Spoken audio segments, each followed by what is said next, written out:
How's everybody doing this evening? I think I'll wait on the high side. Okay. You'll have about 2 to 3 minutes for opening remarks, and then Dr. Davis will be reading the same questions that were asked of the candidate report. To remind you and everyone, it's controlled by time. You may answer more questions or fewer, it doesn't matter. At the end of 15 minutes, 5-0, it'll be done. But you'll have, before that ends, 2 to 3 minutes to make closing remarks. Okay? Can we have the name of the candidate, please? I hate to be so ignorant. Yeah, that's next. Dr. Davis is going to do that. Okay, my apologies. Very direct.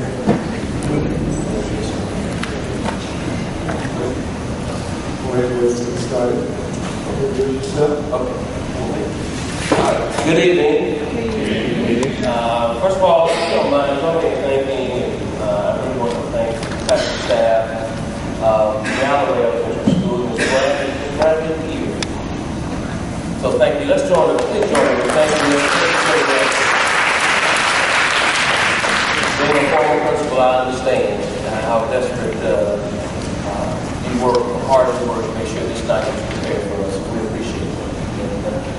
My name is Cedric Gray, and I am excited to be here, blessed to be here. Actually, it's a wonderful, wonderful place. Let me just tell you a little bit about myself, the things that are not written but are important. My wife is from Jackson, Mississippi. She came to school here at Boyd, Chastain, and Callaway High School. And so when this opportunity presented itself, we immediately went to prayer. And when we emerged from that process, she was excited about the opportunity and the possibility of coming back home. I wanted to say that the first thing I thought about is probably one of the most important questions from you, and it's one of the most important questions I think I would answer. And that really boils down to why Cedric Gray. Why would you hire Cedric Gray as superintendent for Jackson Plain School? A myriad of experiences, and they really all connect to turning around, forming schools, creating an environment, nurturing, and really excelling academically. But most importantly, I have a heart for children. And within Memphis City Schools, I served in everything from a substitute teacher as we began, a school teacher in elementary and middle levels, and also an assistant principal at middle school, and a principal at 2 large middle schools, and also served at the district level in professional development for principals in Memphis City Schools prior to my arrival in Dade County School. I'm excited about being here. My face is a little bit because I'm excited, but I see that there are a lot of friendly faces here, which makes me feel warm and welcome. So thank you so much for this opportunity. And at this time, I would like to hand it over to Ray and Associates so that we can start with the questions. Dr. Gray, question. There has been much discussion about the negative image of JPS. Some true, some not. What do you propose to do to improve the image? Okay, improving the image of JPS. So it's been mentioned that some of it's negative and some of it's positive. The first thing we need to do is begin to highlight the positive images that are existing in JPS. You have award-winning students and school programs. Administrators of the year that come from Jackson Public Schools, and you have a great deal of assets that are sort of hidden underneath all of what we get to see in the press. Unfortunately, you don't get to see a lot of good things in the press. You see more bad things. So the first step is to figure out together, work together, so we can create a campaign that is Jackson Public Schools. The thing that I thought about that would be, I think, pretty innovative here for us is to highlight some of our students and their accomplishments, along with the teachers and their accomplishments, and create a PR program that says, for instance,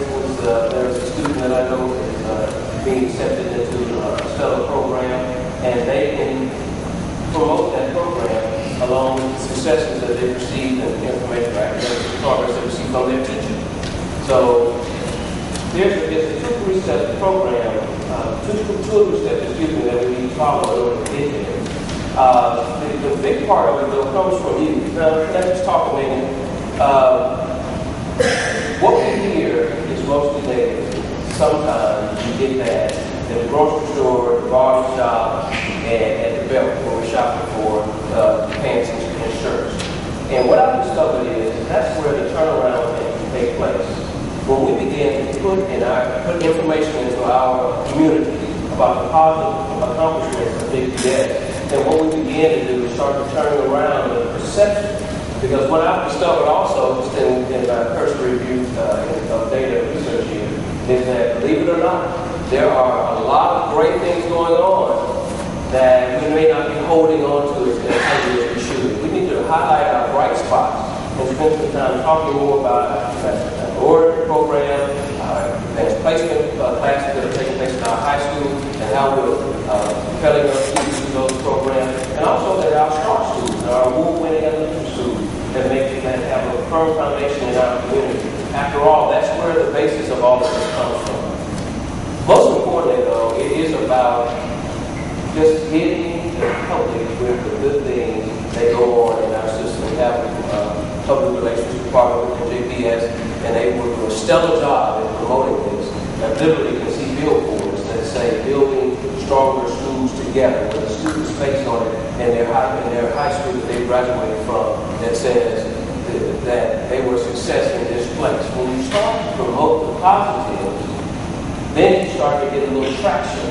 Now, the other part of it is we have to do something about the negative. We have to figure out where the negative, what the perception is from those who are living it, and how we can come together to eradicate that. So that means that I have to come to you and sit with you as a community and say, okay, talk to me about what you're hearing, and tell me about the things that you think you can do to fix it. And then we have to follow through with that. It's more than just talking. It's really about putting an action plan together and executing that action plan. It can be done. It's been done.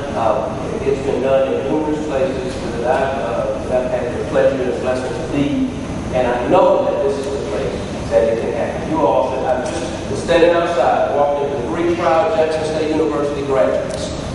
And the second thing they said after introducing themselves is, I graduated from Jackson State University. And so that's the same thing that we can do with Jackson Public School. There's no difference. We just have to learn to grab the positive and begin to promote it. I know what makes the news. I know it does, because it makes news in every system that has a newspaper and a news channel. But we have to take the responsibility. You and me have to take the responsibility of beginning to promote the positives that are Jackson Public Schools. Boys, please give us your description of a visionary leader. Can you give us an example of how you have served as a visionary leader in a challenging situation? A visionary leader. Visionary leader is one who embodies a vision, effectively communicates that vision, and builds a collaborative team that executes the vision. You know visionary leaders because they are often promoting the positive of whatever environment they're in. An example for me was as a principal in Memphis. I was leading a school that had 99.4% free and over reduced lunch. 63% of the students' families were unemployed, and so there was a feeling of failure. But we took a walk, the staff and the teachers and myself, we took a walk around the community. And it just so happens that this school was around the corner from a street named Harvard. Yes, that's what I said. In the middle of the hood, a street named Harvard. And so I turned around and looked at the teachers. This is something we do every year, is walk around the community. And I said, y'all see that? No, many of them didn't notice it. It didn't pay attention. But when we brought it to their attention, they figured it out. That Lester students, although it was in the heart of Binghamton, was around the corner from Harvard. That created the vision. Literally, we sat in the middle of Binghamton community in Memphis, and literally we were around the corner from Harvard. But our vision was our students to be prepared when they left the building, that they would also literally be around the corner from Harvard, the university. Someone who embodies a vision is able to communicate that and make other people excited about it to the point where they not only get buy-in, but they feel empowered. So not long after that, teachers began to go and visit homes and tell parents, guess what? Your child is around the corner from Harvard. What did parents do? They did just what you did. They began to embrace that, they began to believe it, and soon, not long after that, the culture started to shift in a position that where we are living does not define who we are. You can have, I'm sure I don't have a job, I get aid for dependent children, and guess what? I don't come to all parent-teacher conferences, but that school leader and that teacher said, my child is around the corner from Harvard. So that's what I believe. So a visionary leader is able to do those things. How do you plan to address the dropout crisis? Great question. So let's talk brass tacks. Let's go straight to the heart of the matter. Everybody in the room has heard the statistics that said a child who is not reading at third grade level by third grade, they build a prison for them. Everybody knows that, right? So the other thing that's not stated in that is that there are other points throughout a student's career in school that point directly to a dropout. So what we would do is determine that through what I call EIS, Early Intervention System. We began to identify the students at an early stage prior to their being in danger of dropout. That is at third grade, that is at the transition from elementary to middle, fifth to sixth, that is the transition from middle school to high school, 8th to 9th. And then you start to put in, literally identifying these students who are below grade level. Not just at the state test, but through what I call a formative assessment process. We need to test our students every 3 months to see what kind of progress they are making. That's called a balanced assessment program. You test them in October, you test them in December, you test them again in March. You see what kind of progress they're making. If they're not making appropriate progress, then you identify those students and you give them some intervention. EIS, Early Intervention System. Now, the other thing that can be done is we also know that dropouts are more prevalent from 8th to 9th grade. Now, we also discovered that is because the transition from middle school to high school is turbulent for some students. So we have to create some sort of environment in our high schools that helps support our new incoming 9th grade. I call that a 9th grade academy. A 9th grade academy. All right, this is all going to stop dropouts. 9th grade academy. You grab those students who are used to middle school structure and you place them in you've heard this phrase, small learning community. And then you nurture them until they get their feet up under them. Because it's been a while since I've been in 9th grade, but Algebra 1 was challenging then, and it's twice as challenging now. So if you don't have some sort of support early enough, then you'll fail. But the answer to the question is early intervention system. Next question. What experience have you had with developing and implementing teacher and administrator evaluation protocols that are tied to student performance? Another great question. Recently, the state of Tennessee adopted new measures for evaluation. So the state of Tennessee actually has an evaluation instrument that we use. Now it has transformed itself in the last several years. The most recent district is very rigorous in identifying teachers that are struggling in the classroom. But that's the experience I have, is that when I first started in administration years ago, we had one structure. It's called payback. I can't remember what the acronym stands for, but it's the observation tool that the principal would use when they go to the classroom. The next one is called the Tennessee Framework Evaluation, same similar type of instrument. The last one was current. Now it's called the Team Observation Instrument. As a superintendent evaluating the principal, then I have a twofold approach. I have to see that part of it has to be student achievement data, and the other part of it is more subjective, in that frequent walkthroughs. I've created a walkthrough instrument for our students, and as we walk through the school, we check to see what's present and what's not. So my experience has been that I have an actual instrument that I use as a superintendent as I evaluate the students, and then the state of Tennessee has one that they use that we use for teacher handling.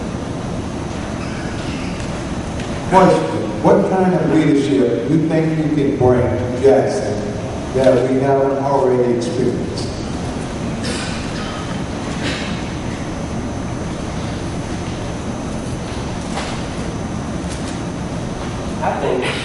I believe I can bring an innovation style of leadership.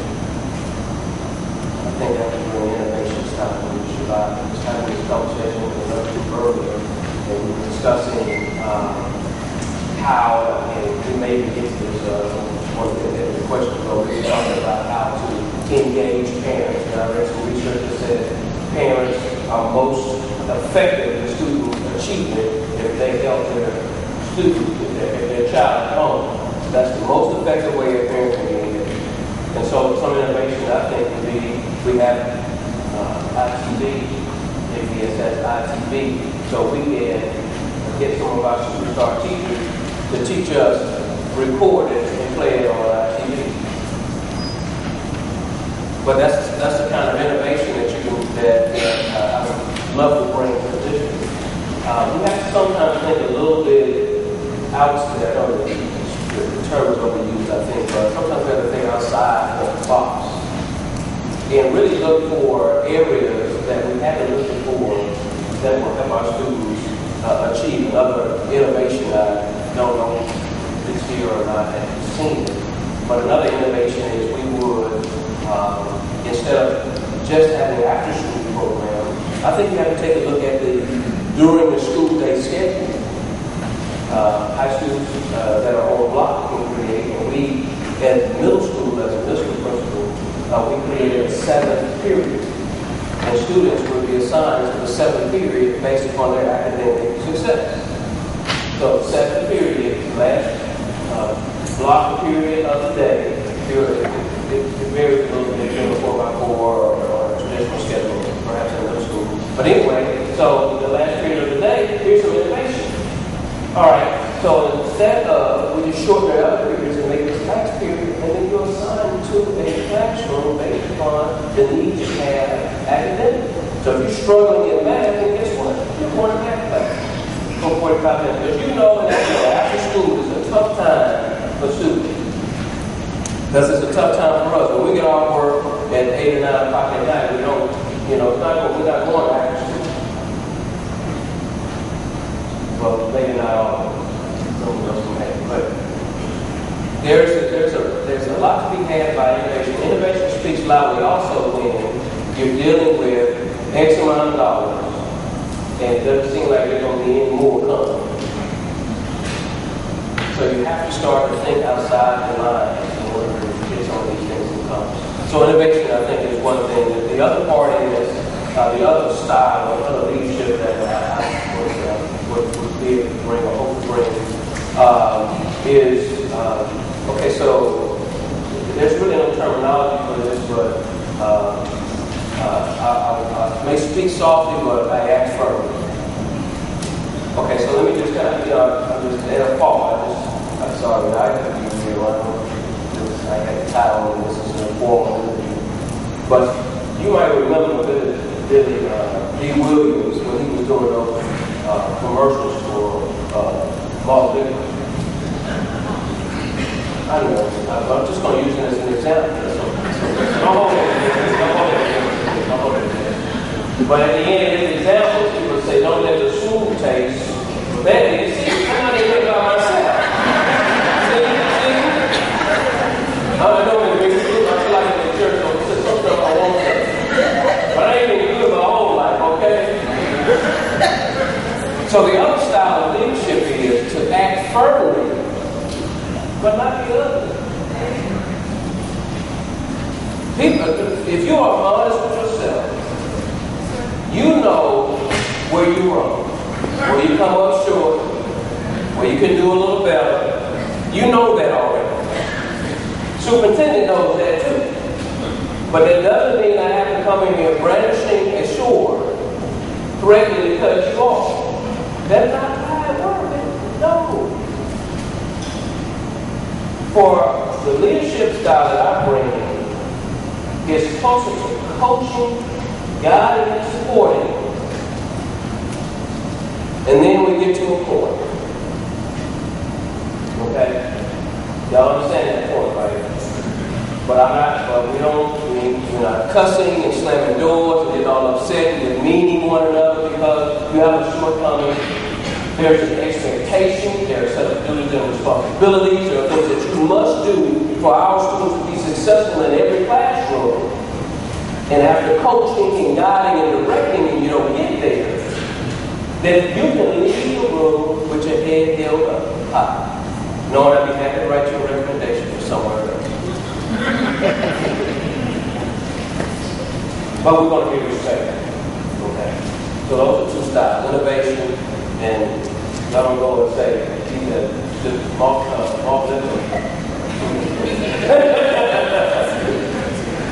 In my neighborhood, we used to say, I might be red, but I ain't scared.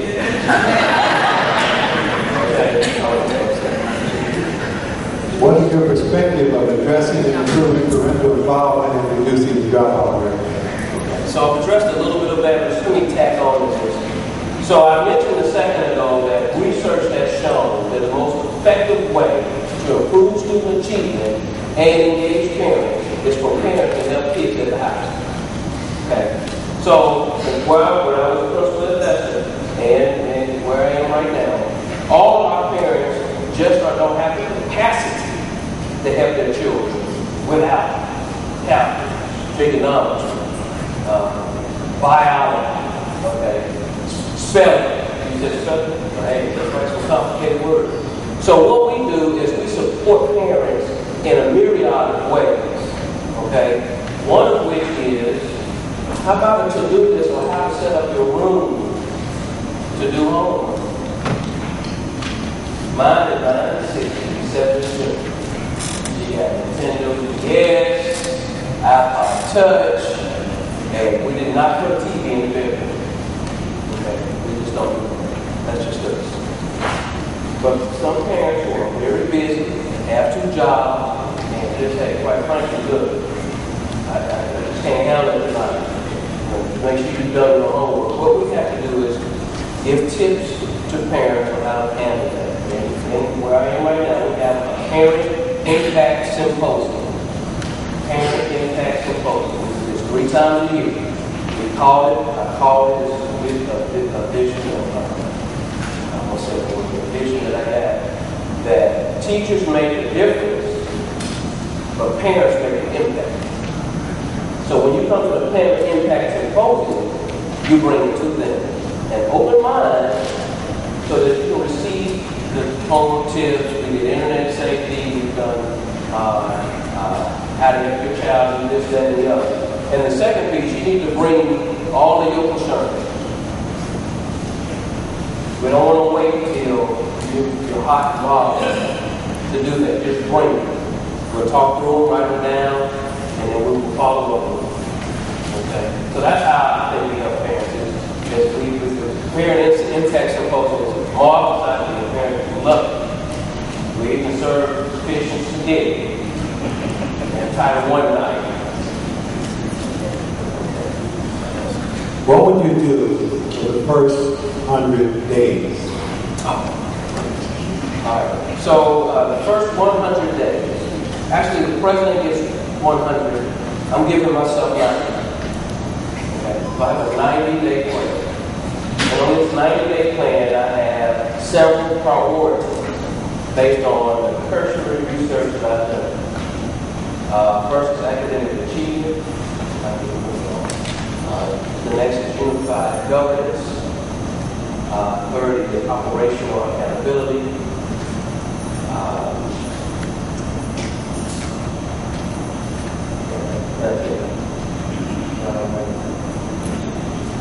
Culture and climate, and then human capital development. Those are 5 priorities. Under each priority is a strategy.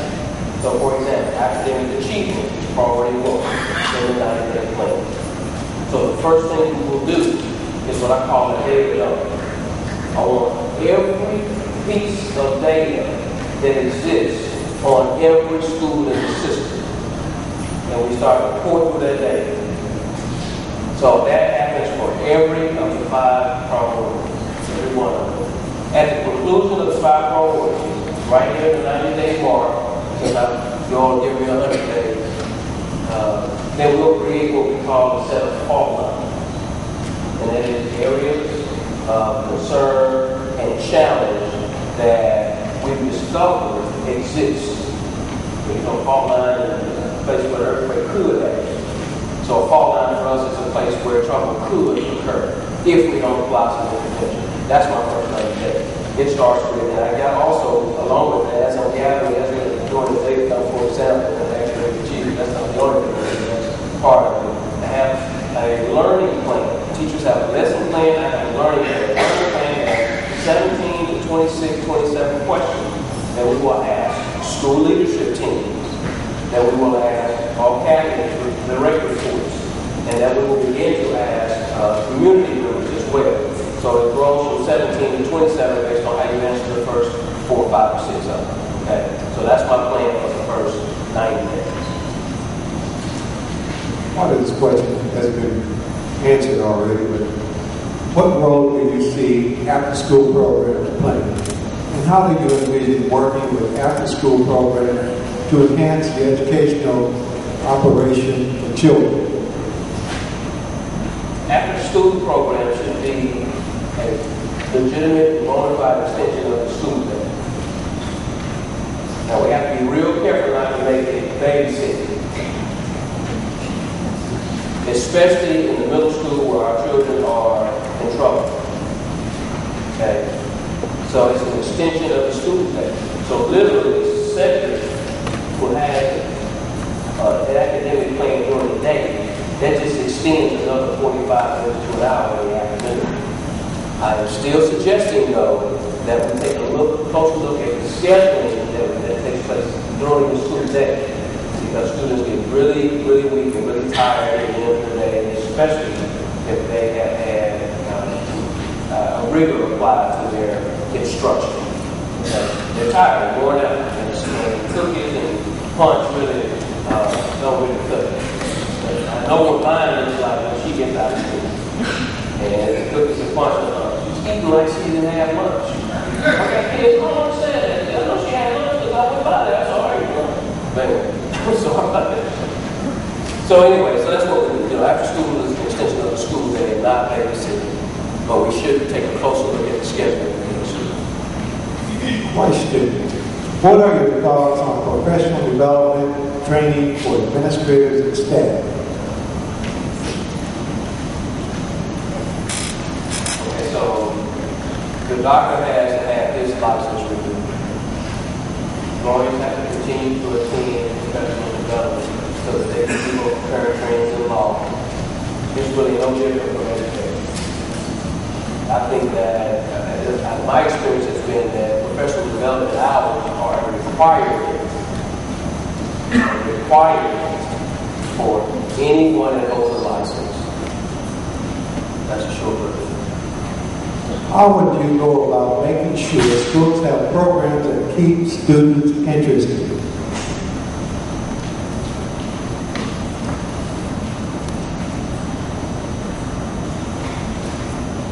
we would evaluate the current programs to see why students are